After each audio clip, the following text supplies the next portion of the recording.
Irithyll of the Boreal Valley is one of the most beautiful places in Dark Souls 3.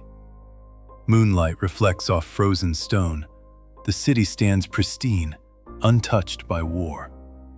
And yet, something is deeply wrong. Irithyll did not fall in flames. It did not fall to invaders. It fell quietly. At the center of this quiet decay stands Pontiff Sulyvahn, a man who never claimed a crown, never declared himself king, and yet ruled absolutely. This is the story of how a foreign sorcerer rose from the painted world, corrupted gods, twisted faith, and turned an entire civilization into a tool for something far worse. Sulyvahn was born in the painted world of Irithyll, a realm abandoned by gods where decay never ends and stagnation is eternal. The painted world teaches one lesson above all else: nothing changes unless something is destroyed. Sulyvahn did not merely endure this world, he learned from it. He escaped carrying mastery of frost sorcery, contempt for divine stagnation, and a hunger for something stronger than fading gods. But it was not Irithyll that shaped his final ideology. It was something far worse. Sulyvahn entered Irithyll not as a conqueror, but as a pontiff, a religious guide. Irithyll existed to protect Gwyndolin, the last remnant of Gwyn's divine lineage. But Sulyvahn had already rejected divine rule. To him, the gods were not sacred, they were obsolete. He preached order while hollowing faith from within, slowly replacing belief with obedience. And when the time came, he did not hesitate.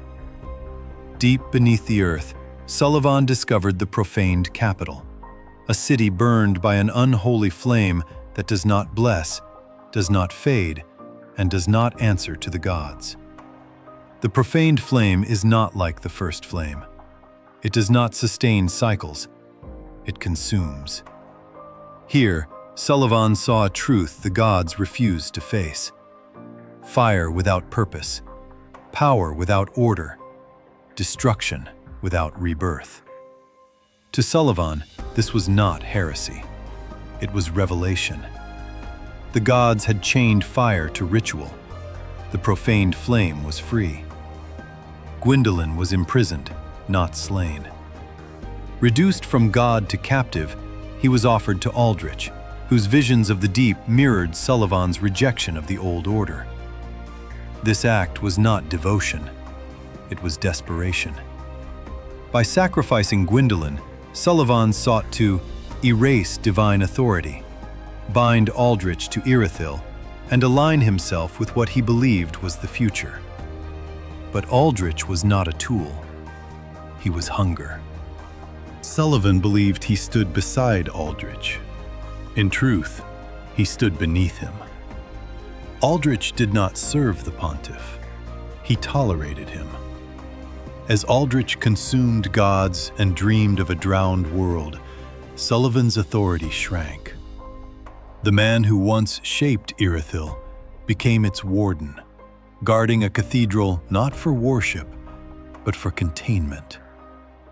Pontiff Sulyvahn was not the master of the deep. He was its first victim who refused to admit it. Sulyvahn's failure bred cruelty.